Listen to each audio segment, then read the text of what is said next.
Thank you, Honorable Schaefer. The Honorable Moore.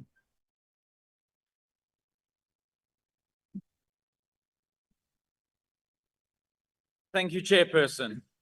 As the ANC seeks to ram this terrible legislation through with a parliamentary majority that they will not have for much longer, perhaps those of us in touch with reality ought to reflect on how we arrived at yet another ANC-induced crisis.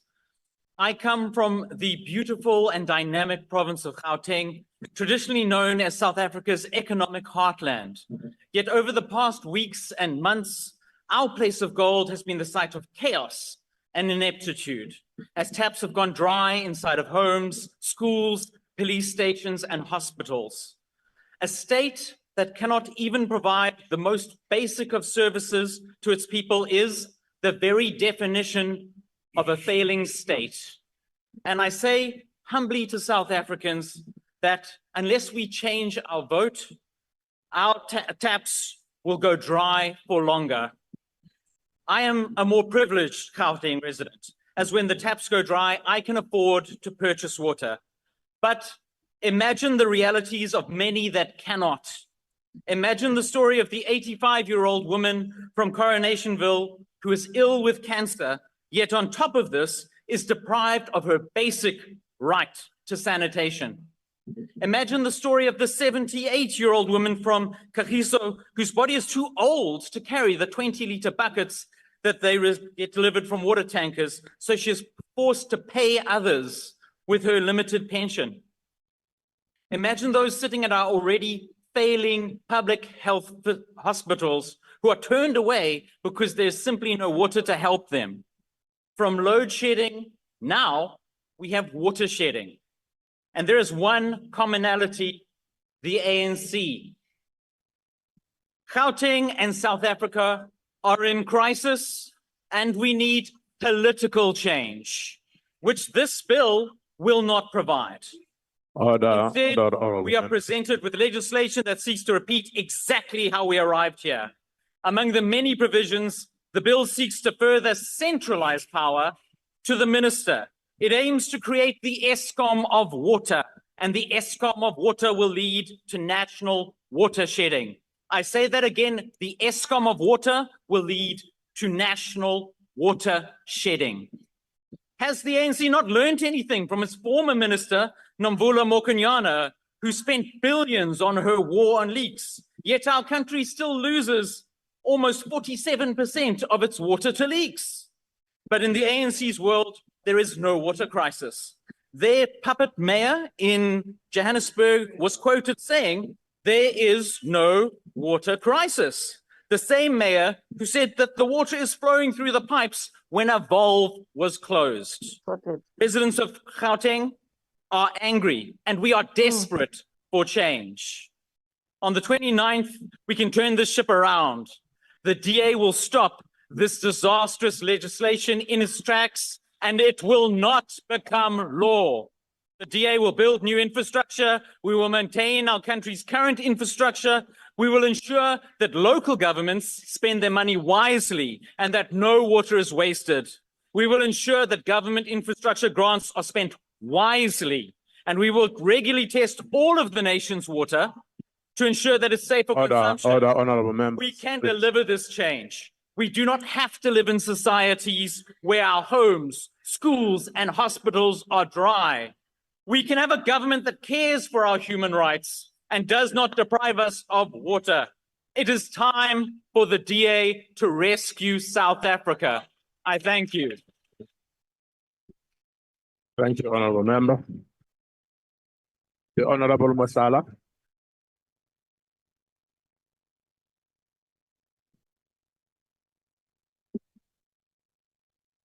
Thanks so much, House Chairperson.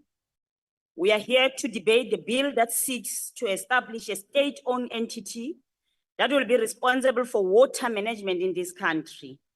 While we don't object to the importance and strategic role of the state-owned entity, the problem we are facing as a country is a different problem. The people of Guyana were promised water since 2009.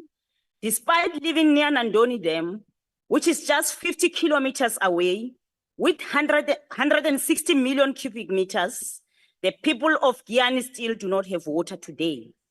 The people of Mhlaba Walingane living next to Jozini Dam, the third largest dam in South Africa, they still do not have water. The people of Sikukune living near the Hope Dam, one of the biggest dam in Limpopo, still do not have water. The people of eThekwini living near Inanda Dam have no water. The people of Howick and the community of Mpupumeni in KwaZulu-Natal, who are 23 kilometers away from Midma Dam, still have no water. The people of Colesberg in the Northern Cape, who are living 50 kilometers away from Harib Dam, still do not have water. The people of Denelton and surrounding villages near Loskop Dam do not have water. The people of Itireleng in Northwest, who are situated 25 kilometers from Daun Dam, still do not have water. There are many more people who don't have water, living near and far from the dams. The people of Umlazi, the people of Guguletu, the people of Alexandra, the people of Madibeng in the Northwest, the people of Guruman, the people of Warrenton in the Northern Cape, the people of Toyando in Vemda, the people of Mosina and all its surrounding areas, such as Nansfield, Matswale, Campbell, Harper Extension 14, Extension 9 and 10, Mshongoville and Squanblas have no water. The people of Sishiru in Polokwane, Limpopo, they don't have water. Our problem is not that we don't have water in South Africa. Our problem is not that we don't have engineers in South Africa. Our problem is not that we cannot build water infrastructures in this country. The problem is that the ANC government has neglected the water infrastructure in the last 30 years. They have neglected the water treatment plants. They have neglected the water network system, and they've allowed water leaks to become the permanent future of the water system. And they've done this while they're giving the people of Hammanskraal water that is killing them. When we say the ANC is killing people with water, we are talking about the people they are killing in Hammanskraal. When we say the ANC government is killing people with water, we are referring to the residents of Kimberley who are consuming contaminated water unfit for any living being. Their health and well-being are compromised due to the negligence of this government, resulting in shortened and deteriorated lives. The question is, what is to be done? Because water belongs to all of us as a national heritage, and water is life. We need to ensure that all households have access to piped, drinkable water inside their houses. We don't want a state-owned entity that is going to manage tenders between the state and contractors. We want a state-owned entity that will employ engineers, a state-owned entity that will employ artisans, a state-owned entity that will employ planners, and build internal capacity to upgrade all aging and dysfunctional water infrastructures. We want a state-owned entity that will ensure that all water services authorities and water service providers have water safety plans. We want a state-owned entity that will carry out regular water quality tests and evaluations across all municipalities so as to achieve excellent physical and chemical and microbiological water quality compliance. We want a state-owned entity that will ensure that the waste of water through water leaks is a thing of the past. And we don't want a state-owned entity that operates for the sake of profit, but a state-owned entity that operates for the benefit of the people. We are raising all this because transparency and the accountability when dealing with the National Water Resource Infrastructure Agency bill was at times shambolic. We appreciate that there's a need to improve the management of our water resources. And we know the Honorable ANC government Musala. has no political will and Thank you very capacity. much. When the EFF takes over power on the 29th May, we are going to prioritize water and make sure that our people have access Honorable to Musala, drinking your time is up. The Honorable Sheikh Imam.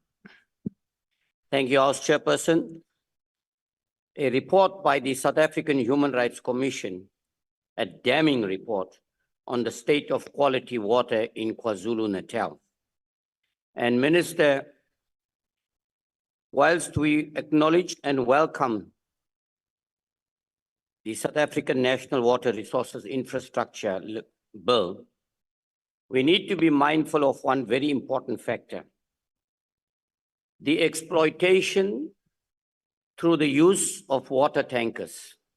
So there is no motivation to actually fix the infrastructure because high levels of corruption takes place through these water tankers. We've seen what happens in the IFP-run municipalities in Zululand, which coincidentally, the DA and the EFF have raised seriously previously about the corruption in these IFP-run municipalities. And thank you to the EFF for raising that anyway. But you'd find that the Democratic Alliance will not go one step further and do anything about it. But their focus is with the obsession on the ANC. Let us also not forget what happened a few years ago in the Western Cape when they were receiving 600 million rand, Chairperson, kickback from the Israeli government and said we had a water crisis, day zero, if you remember. Suddenly the day zero has disappeared. But what happened in that process, Chairperson? Ordinary Cape Townians had to pay a very high price with additional levies and surcharges. Even though they were using less water, we're still paying more. That is the level of corruption. I'm not sure when the honorable member spoke, she said the DA is dirty or the city of Cape Town, that the DA is dirty. But whatever it is, both ways, they are dirty in what they are doing. But be that as it may, 95% of people in Palestine do not have clean drinking water as a result of the Zionist state of Israel. And these Democratic Alliance will go and work together with the Zionist state of Israel, support them, defend them. And what can we expect in the future if the city of Cape Town remains in the DA's hands or the Western Cape? So let me tell you, in the Western Cape, you will face the same plight as the Palestinians. You wouldn't even be able to have a decent glass of water in the Western Cape because they don't care about anybody else but white supremacists. That is what it is all about.